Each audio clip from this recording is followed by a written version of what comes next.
All right. Good evening, everyone. Thank you so much for everyone who's joining us tonight. My name is Lisa Partida with Homemaking LA. I'm the resource coordinator here, and tonight we have Isabel Duran with Operation Hope, and this is the session number 4 for the first time home buyer series. So tonight is going to be covering escrow, closing costs, and post funding. So I'll go ahead and hand it over to Isabel. Thank you very much. Okay. All right. Aren't you glad I won't give you a test? So much to remember.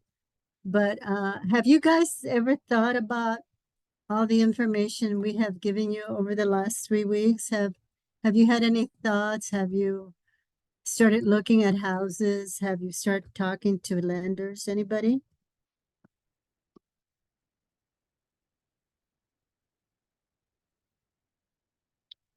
Okay.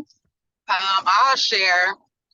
I haven't started looking at houses, but I did just print out my credit report and just like dissecting that. First step for me is just getting my credit right. You go. There you go.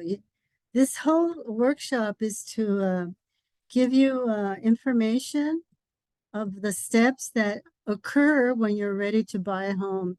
You know, you mentally want to buy a home. You start acting and doing things to get ready to buy a home. You start thinking about things that you have to do. And basically what you're going to end up doing is getting ready. You know, it's almost like the Olympics, you know, you're constantly training for almost a year or more training so you could be ready for the contest. Here, it's the information that you're going to go through, and you probably will forget a few things, but once you go into the whole process, it's going to come back to you and say, oh yeah, I remember talking about this. I remember this. And then you talk to your real estate agent. They're going to help you with a lot of information as well as with a lender. So we come to the point where you have signed the document, the contract. Let me get out of the down payment assistance programs. Rosa's really excited about the California down payment assistance program. They're offering quite a bit of money. And she says they're actually doing it as a, what do you call it? It's like you pick a number in order not to miss someone who applied for a loan for the down payment. And so I talked to another lender from BMO, and she's excited. She says, finally, it's going to be easier. Finally, it's going to be fair. And we're excited about applying for it. So imagine that. Lenders are excited about it, down payment assistance. It's really hot. So we talked about signing a contract that's now the purchase agreement. And during the signing of the contract, you're going to sit down with the seller, the seller's agent, your agent, and you're going to fill out the application with all the information that they're looking for. So the contract will be a binding contract once both you and the seller signs up. You're going to describe the price of the house you're buying, how you're going to get financing, any cash. You're going to talk about what you expect from inspections and repairs. So, and local ordinances. And that's when the house that you're interested may be on a plot of land that has a railroads on one side, maybe electrical control panels on the other side. You just need to know the condition of the land of the house that you're buying. And then what's included and excluded from the sale. That means if you walk into a house and you just fall in love and I want that refrigerator still here, you know, that's something that you can ask for. And if it's okay, put it in the contract. Or you could say, I don't want any of the dishwashers here, any washer and dryer. I don't want it in the kitchen. I want it in the garage. That's something that you put in the contract, and it has to be agreed on. And then you write the offer, and then escrow comes in. Escrow is a neutral company that works between the lender and the buyer and the seller. Whatever you put in the contract, escrow will use it as instructions of what she or he has to look for in paperwork. She's going to ask the seller to submit all the information he knows about the house, everything that knows about the house, what's going on with the house, how big, what kind of insurance you carry, what options have you had in the house, what have you built, what have you repaired, and then for the buyer, you're going to come in and sign the escrow instructions. They will call you usually in the middle to ask you for your insurance policy. So it's time to get to know an insurance agent. Ask them if they offer home insurance that you're planning on buying. You actually looked at one and you made an offer. And then you can ask them, what is home insurance all about? What is it? What does it cover? If there's a fire, what happens to me? What happens to the house? If there's maybe a lot of rain and we get a little bit of flooding, what can I do? Electricity, if something goes on with electricity. I remember a couple of years ago, we had a lot of, turn-offs of electricity for about 5 or 6 hours. We couldn't do anything, but that's because there was a little bit of shortage of electricity. And then they started promoting those panels on the roof, so you can use the sun to help you with electricity. I don't see a lot of turn-offs of electricity anymore, so maybe that's working.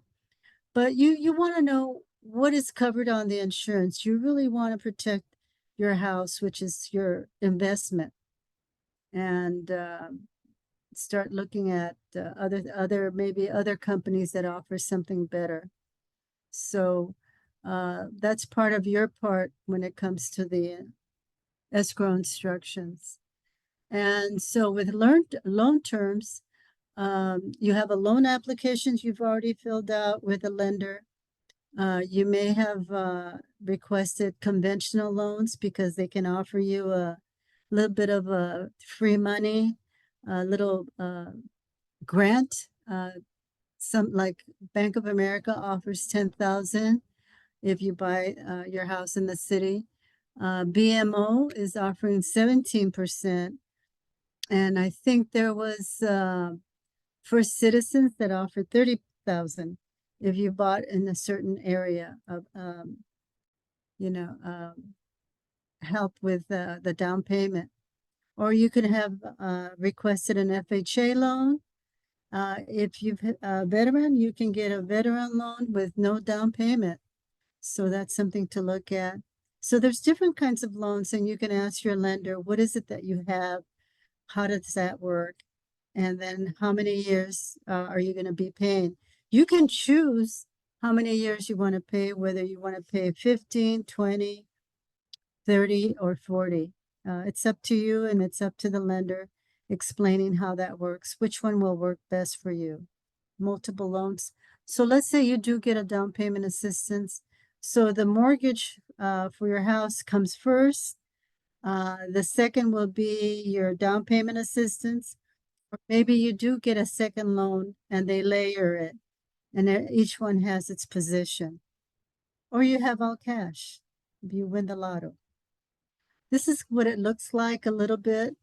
There's 10 pages of this small print with lines and all kinds of information about what you're doing, what the seller's doing, what the house is all about. This is just a little bit of initial deposit that the person put in, $1,000. Uh, they're asking to pay the second part of the deposit in a couple of weeks. And the first loan will be 180,000. So what you're actually doing is paying 14,000 as a deposit for your home. So there's all these things that are put on the contract. Okay, contingencies and liabilities. So contingencies are conditions. And it always happens when you sign the contract and you're ready to start the process.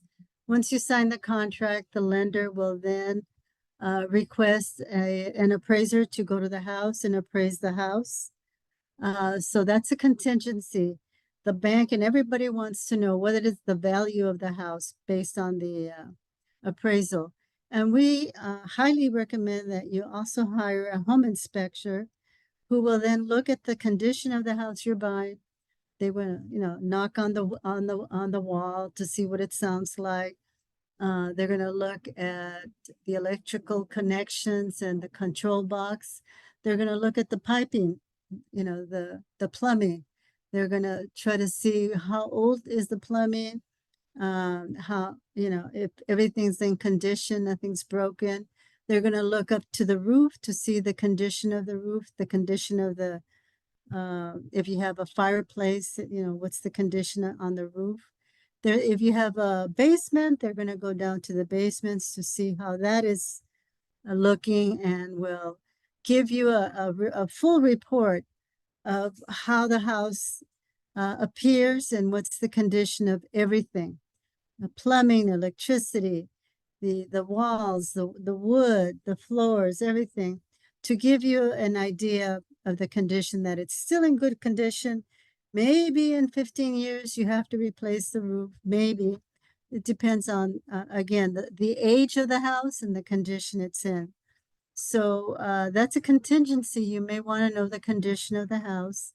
And then the loan is going through the whole steps of processing, going through oh God, I should go back to that page. It goes through the worker and the lender at the bank, sends it to the secretary that looks at all the paperwork that you've submitted to make sure that everything is included. And then you have a manager who checks on everything, including all the numbers in your tax returns, all the numbers in your paycheck stubs, and make sure that you say that you can afford to buy a house because you're being paid this much. You can afford the payment. They just make sure that all of that is there.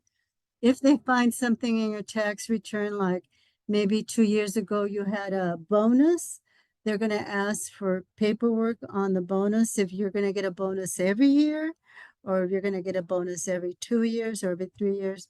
So they'll stop the review and ask you for paperwork, and then you just give it to them, find the paperwork, tell them that you get bonuses, let's say every 2 years. So you could just show that that's another form of income.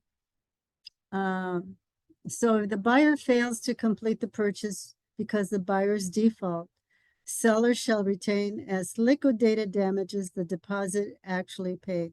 So you had paid 1% of deposit that went with the contract. And if you kind of hold back, you're really not sure, you're holding back, thinking, do I really want it? And maybe you took too much time to think, that the buyer can ask for you to pay them the deposit, because what they want to do is sell the house to someone else. It sounds like you're not really interested in buying after all. Maybe things happen, you never know. But it's only 3% of the purchase price that they'll ask for. Okay, so you just want to make sure that you want to buy that house. Also, the contract also offers mediation and arbitration. They want to avoid going to court or having a lawyer.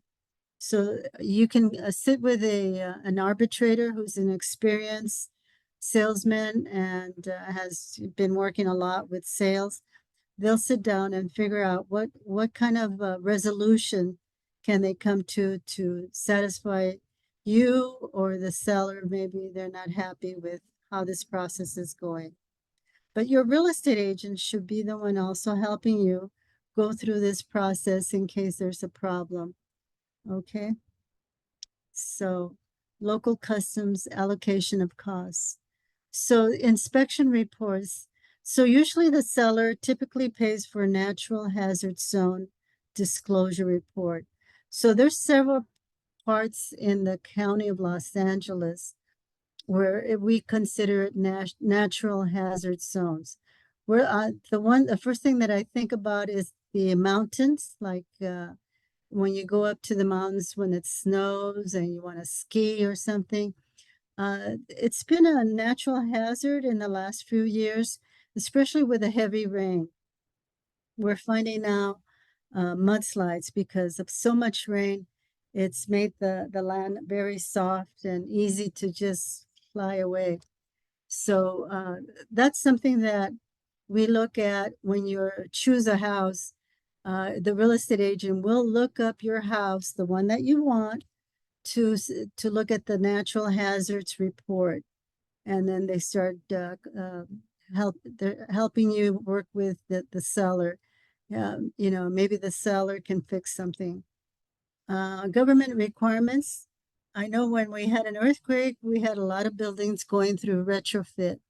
But that's also something else that the real estate agent will look at when they look at the location of the house you're buying. They're going to make sure you're going to be covered with and fulfill the requirements of the government if you need a retrofit. Usually that's usually for two-story homes.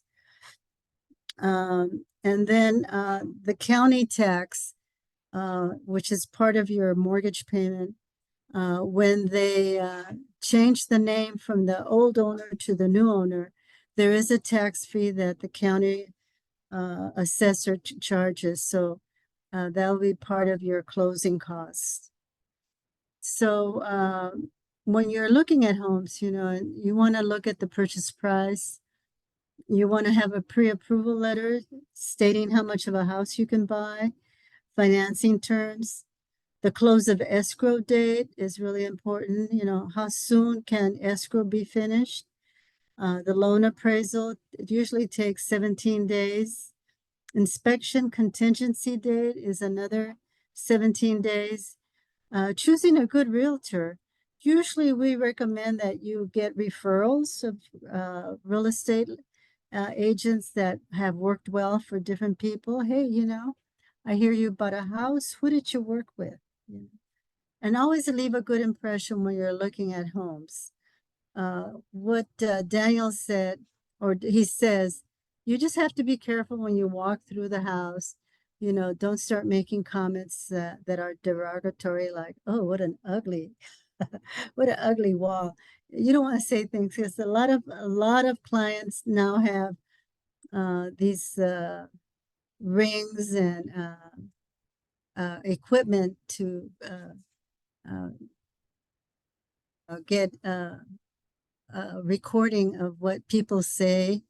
And so you just want to give a good impression, like, wow, this is really a good looking house. Maybe they'll sell it to you that way. Also, inspection advisory. Always make sure your property has an investigation. Make sure that everything is okay. You got to do your due diligence. Who's responsible for the property investigation? The buyer's inspection advisory. I would say ask your real estate agent, you know, can they help you with that? Beware of barking dogs. I don't know what to say because I'm afraid of dogs. All I know is I stay away from dogs. But if there's a house you really want to look and the neighbor has these dogs, ask the real estate agent to protect you. I don't know what else to say, you know. Get that dog out. So I'm sorry, I'm just afraid of him. Okay, so understanding the closing process. So we're going to be dealing with escrow. Escrow is a company. They work as a neutral company between the seller and the buyer.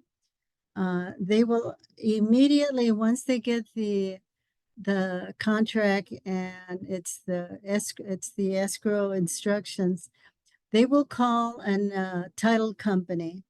Title companies are companies that have a library and have the access to find out, depending on the address of the house, who owned that house 100 years ago. So they have all this history. And so when they find in order to get a title history, they look at the address, they look at the map, and then they start looking for any kind of paperwork on the title of that house.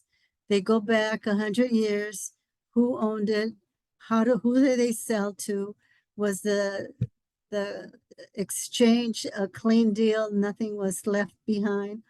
And again, another 50 years, who owned it, who do they sell to, was this exchange very clean, nothing left like a loan owning, maybe a heir came in and said, no, this is my house. You know, there's all kinds of history. So what they want to do is make sure that the house you're buying has been turned over in a clean way. So when they present your title in the loan documents that will be registered, the title will have your name as the owner of that property, and it will have the address and the description of the property, and that will be registered as well. Seller typically pays for escrow fees and owner's title policy. Along with the title policy comes an insurance. The insurance is for you and for the lender, that if anything can go wrong, title might have something wrong with what they did. You never know, but at least the insurance will cover any damages that you find. I was involved with a client who came to find out, why is HUD charging him $80,000 on his property? And it turns out, because we looked at, I says, who's your title company? And the title company says, yeah, we have his title here, and it was clean. I go, but it looks like there was a second loan that wasn't involved in the modification. And they go, no, it was, it's right here. It turns out that the title made a mistake. The banker who created the refinance for the client that had a second loan, they didn't put it in the title. So then we had to talk to Washington, D.C., who was in charge of HUD, and we explained the history of the problem. And so they said, okay, write us the story of what happened. And then a year later, the client came back and said, I got a letter from HUD. They're telling me I don't owe the second loan. It was the blame is on the banker from the bank and title. So they're going to fix it, but I don't have to pay anything. So see, that's something that can work, because I was wondering, gosh, what can we do? But it's really important. I always like to consider the title like the pink slip. And pink slip says that you're the owner of the car. Title says you're the owner of the house. Was there a question? Okay. No, I think someone was just trying to log in. Okay. All right. Yeah. So it's very important to have that paperwork with you in your house and your desk. Make sure you save all the paperwork on your house, the loans and the deeds. You never know when you need to see it again. Okay, so the real estate title, preliminary title report is ordered. Real estate title states who is the ownership of real property and the right to sell. Verifies any deeds, mortgages, wills, easement rights, or any liens against the property. and receives instruction for resolving liens. Liens are items that is a debt owing based on whoever had the house before. Usually, a contractor will put in a lien on the property while they're doing construction on the house. They do that because sometimes homeowners don't pay the finishing costs of the contractor. And so the contractor wants to get paid. So they put a lien on the house. And then once you pay them in full, they remove the lien. So just to let you know, those are some of the things that can happen. So there's title insurance. That's part of your closing costs. And let's see. Let me go on. I want to get to the part where you also need fire insurance. So again, I need to talk to an insurance agent and ask them, you know, is part of the coverage fire? How about earthquake? How about floods? You want to know exactly what kind of insurance that they can offer you. Okay. Fire insurance. Let's see. There's also, you do rehab work. Maybe you add a square footage to the house. You need to update your policy. Home warranty is not the same as hazard insurance. Home warranty covers appliances and some water damage. Sometimes the seller will pay for the warranty. So that way, when you move in and you start washing your clothing and the washer falls apart, the warranty will come in and repair it. Okay. Now here is where title is also very important. How you place yourself in the loan may be different how you want to place yourself on the title. So if you and your husband or you and your wife or you and your cousin are buying the house and you're both going to be part of the ownership because you're both working, you're going to pay. It's different ways of the title on the title. If you're a single individual, like I had a house when I was single, my title was a single individual, woman, sole propriety. Then, of course, I got married, and now I have joint tenancy. So now I joint tenancy between me and my husband. So if in case I die, my husband gets the house automatically. It doesn't have to go through probate. And that's what I want to talk about is family trust. But then there's community property, and depending on the state that you're in. California is community property as well. And so you can own property legally married in community property. Tenancy in common is different than joint tenancy. Tenancy in common is when you own the property with partners or someone that you're not married to. So let's say me and Lisa want to invest in a house and we say, let's go 50-50. And so what we're going to do is put ourselves as tenancy in common, which means we own 50% of the house. We agreed outside with a legal paperwork as well as in the title. And that's very important. However, if something happens to me, let's see, the right and dealer's interest to see if it fits. We really need to have a family trust because if you only have last will and testament and someone dies, you still need to be going through probate. But a family trust is where you put the title under the name of the family. So let's say my family is Isabel Duran family. So that's my family trust. And so the beneficiaries, my husband, my brother, my sister. So if anything happens to me, my husband is the first executor. And then if he passes away, it goes automatically to my brother or to my sister without going through probate. Okay, and probate usually comes in when there's only a last will and testament. And unfortunately, they take a long time to confirm that you are the sole heir to the house. And then you have to pay like 30 or 40,000. With family trust, you go through a lawyer, they do all the paperwork. It's around $1,000, and that's it. You never have to pay any more after that. Okay, I'm not like promoting family trust.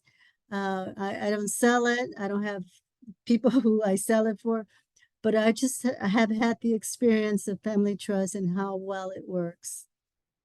No headaches. Okay, notary required. So going through the whole process, eventually the lender will come to a point where they say, hey, you were approved. So what we're going to do now, this is coming to the closing. What we're going to do is get all the paperwork for you to sign. It will go to escrow. Escrow will hire a notary public, will make the appointment for him or her to either go to your office or your home and have you sign the notary. So the notary knows about the documents, so they will prepare the documents that you have to sign. And then you will have to sign his or her book. And then the fingerprints. And then that's it. Make sure everything's done correctly. The notary will collect all the documents that were signed, put it in the book, and take it back to escrow. Escrow will send it to the lender. The lender will review that all the signatures were done in the right place, everything's complete. And then once that's done, they will get a messenger to take the trust deed of trust, and then all the other documents, take it to the county recorder. And then once it's recorded, then they will send, the bank will then send the money that you're borrowing to the seller. And then you get the keys to the house. Yahoo! Okay, so this is an example of closing costs that will be part of your paperwork. They're going to charge for escrow and notary fees, not the real estate commission. That's not that should be erased. There's title insurance, documentation preparation fee, recording charges, all new loan charges. That shouldn't be there either. That's usually if when they looked at title, and they saw a loan that was never paid before, they're going to ask if the seller can pay for it or if you can pay for it. Unfortunately, it's always at the last minute. Tax proration, they're going to include property taxes, at least 1 month property taxes ahead of time, as well as the insurance. They're going to pay for 5 months of insurance in the closing costs. Natural hazard disclosure report, any judgments, delinquent taxes. Hopefully we don't go through that. And then the county tax, transfer tax, that will be there. Okay. So who pays for what? Well, the seller will pay for the report on the property. Who pays for closing costs can be used as a negotiating tool. So maybe the seller really wants to sell the house to you. You can ask them if they can help you with the closing costs, to help you out move in better. So a buyer may have a better opportunity to request the seller to pay for the closing costs, typically up to 3% max. Okay. So this has taken around 30 days typically to go through escrow. If there was a short sale, it would take a little longer. Let's see, schedule all utilities. So once you have the keys, and now you have to start planning, how are you going to move there? Hopefully you can find friends with trucks to help you move. But one thing they suggest is you call utilities and say you're moving into this house. Can you turn on the electricity, the gas, The phone is another company. The city has the water program, and that includes garbage. Cable is part of another telephone company. Buyers to complete final inspection. Pretty cool. Final walkthrough. You want to make sure you do this before you close the forms. Make sure that you walk through everything is in there that you wanted, or everything that you wanted out is out and cleaned up. Okay. And who takes possession after several months? Okay. So you get the keys to the house. What do you do now? Woohoo! Let's have a housewarming party. Okay. That way we can bring you some food and curtains. But the most important thing to do is once you purchase your new home, you want to save all your documentation. You want to maintain your home. You want to have regular seasonal home checkups, want to check the electricity, the plumbing. You would just want to make sure that you can avoid any kind of problems. And the most important thing to do is make your mortgage payments on time. Okay? On time. So successful homeownership does not begin and end with the closing of the documents.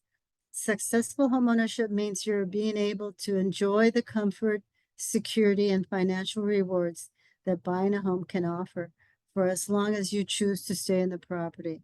So if you stay there for 10 years, you're going to see your value go up, and it's going to be tempting to take some money out. So don't do that. Just enjoy the value that you've built up. Okay. Record keeping, loan documents, deed, home insurance, warranties, tax returns, wills, and much more that is important and related to your peace of mind and the preservation of, let's see, how's that go here, of your home ownership. Okay.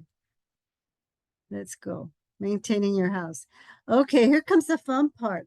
You got to maintain your house. You don't have a landlord. You are the landlord. So always make sure that your plumbing is good. Always make sure that the faucets are closed correctly. Sometimes we're in a hurry, run out and leave the water running. You want to avoid that. Turn off your lights, when you can, to save on money. And always, smell around the house. Make sure there's not a gas leak, because that's scary. And you want to maintain your house, will enhance your neighbor's value. You want to check and see, you start getting to know your house. Here's the kitchen, here's the living room, here's the bathroom, here's the extra bedroom, or here's the garage. You want to get to know and see how you can maintain it, how you can fix it, clean it. And you go on and fun. Then eventually, in a few years, you want to do something. Make sure if you're looking for home improvement or replace something or do something extra, make sure you have the budget for it. You have the savings. Don't get in debt, and then it's going to be hard to make the payment, pay everything else. Okay. Preventive maintenance. So I highly suggest this list. Maybe you already have a step ladder. Will help you change the light bulb. Have a flashlight in case, again, we have electricity turned off. Hammer, if you want to put some pictures on the wall, you need a little hammer. Handsaw, dust mask, tape measure, standard screwdriver. Work gloves is always good. A wrench and locking pliers. Okay. Start doing your self-fixing. You can do that. Remodeling or making repairs. Spend your improvement dollars how do you say that? Strategically. Thank you. Thank You're you. I need to welcome. drink some water. Just be careful. Be careful. If you're going to hire a contractor to fix your bathrooms or remodel your kitchen, make sure you get referrals from him. What work have you done? What houses can I look at of the work you've done? You want to get a good referral. You want to know if they're always on time, they're always reliable. and they do a good job. You really want to check up on them, and and you sit down and get a design, and you decide on a cost, and you don't want to give them 100%. You want to give them like 25% down payment to start, because you want to make sure they're going to come in and start working. All right. Remodeling and making repairs, so be careful. Consider energy conservation measures. Check for insulation, check window cells, weather stripping and caulking, and attic ventilation. That's something that's really important. Choosing the right mortgage and understanding all the terms of your loan agreement. Delinquency will hurt your credit. Lenders can and will foreclose. So if something happens, let's say maybe the business is not working, maybe your employment is going to move out of town, you want to not panic, but just think about what to do. And you can call me and I can help you talk to the lender and see what options they offer you to help you make the payment. Or right now, California still has that California Mortgage Relief Program that can help you pay whatever you were behind on. But don't panic, don't ignore it. And if you do call the lender and you talk to someone, take notes and ask ask the name of who you talk to. Maybe they will offer you an option and you agree and you're going to start doing this on a certain date. Mark down all that information. It's very important. But pay on time if you can. If you can't make your payments, call the lender immediately. Do not avoid lender calls. Do not move out of your house. What caused your inability to make payments? What have you done to resolve the issue? What do you want the lender to do? How committed are you? Again, I'm here to help you. Throughout the process, keep notes of all the communication. Avoid making verbal agreements. You want to put everything on paper. Make only promises you are absolutely able to keep. Meet all deadlines given by the lender. Okay?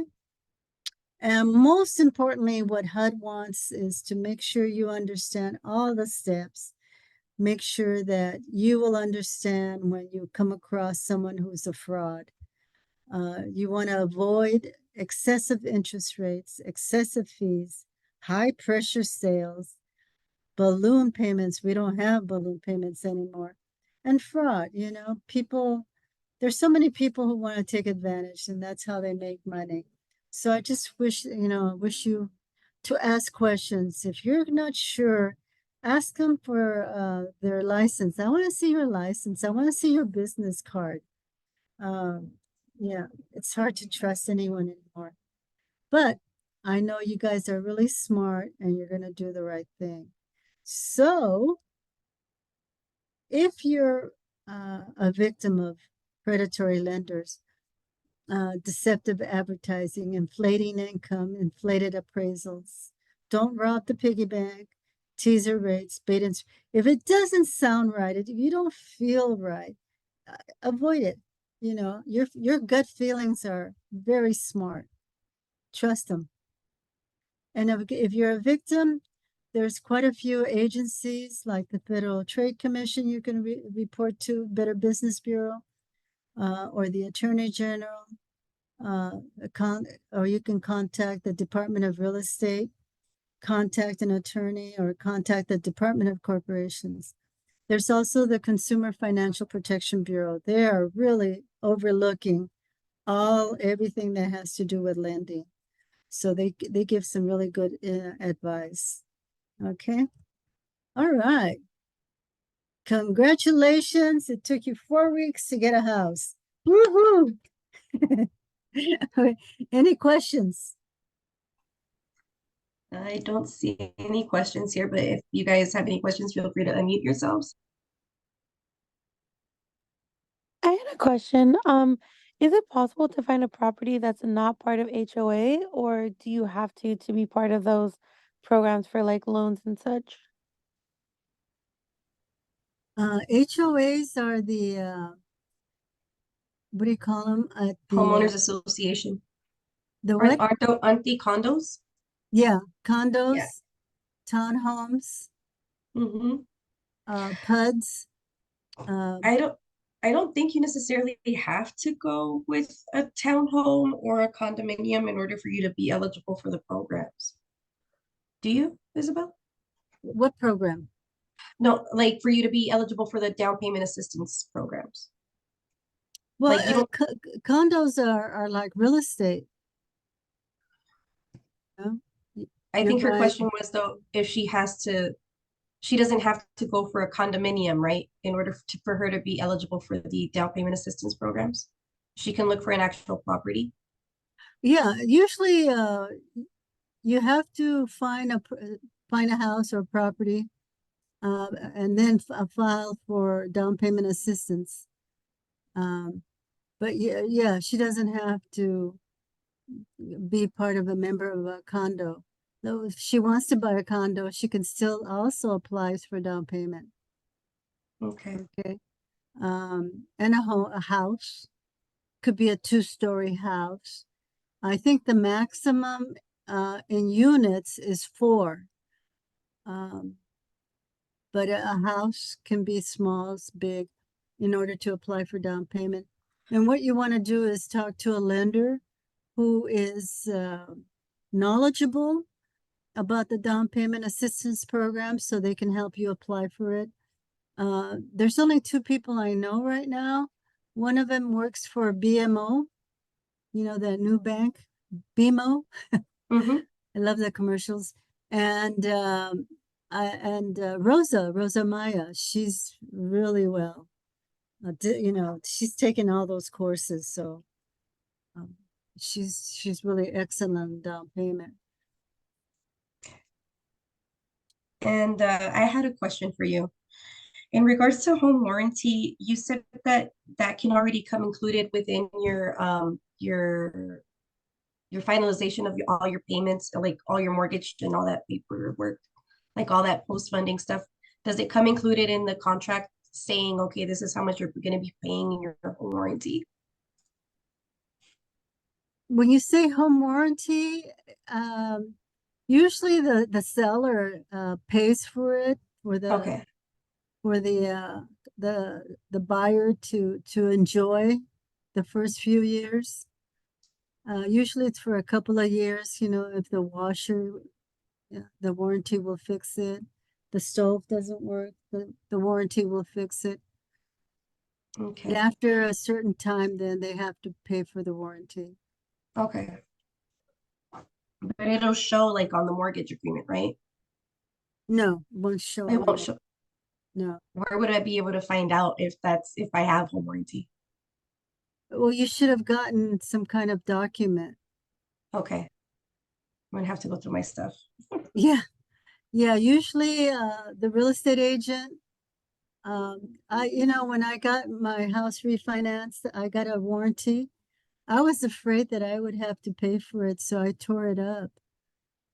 Okay, yeah, call me dumb, but that's how it works. It's usually you know, the real estate agent kind of wants to share their little benefit, and it's usually you get a pamphlet first, and then you get a, you know, document that you have warranty, and then a few months later they call you and want to know if you want to use the warranty. I was afraid. Okay. All right, sounds good. All right, so I guess that concludes our 4th session for the month of February. There are 3 people who have completed, and then I'll send you those names shortly, Isabel. And then if you guys missed a session, email me so I can include you onto the email list so that way you guys can get the newsletter hopefully before the end of the month. If not, by Monday, the latest, you guys might receive that. You're gonna give what? I'm going to send out the newsletter so that way they can sign up for the upcoming workshops. Okay. So we are going to have 4 sessions. I'm just waiting for Isabel to confirm the dates with me. And then you guys should be having that hopefully by Friday, latest by Monday. Yeah. And you're And gonna for give me the the ones list? that only need home buyer, then you're gonna send a certificate, right? Yeah, I I'm was sorry? just gonna Okay, say that. Uh-huh. okay. Yeah, What was that? I'm sorry, I missed it. yeah, she'll give me the Because list. I because know I you only did. need this one. Like I've already had all the other trainings with the I don't even remember her name. Someone else. And I only needed the home buyer, Yeah. this one. I think you took the class with Alejandra. Alejandra, that's her name. Yes. Yeah. Okay. I'm gonna stop the recording. Excuse me? I'm gonna Okay. stop the recording.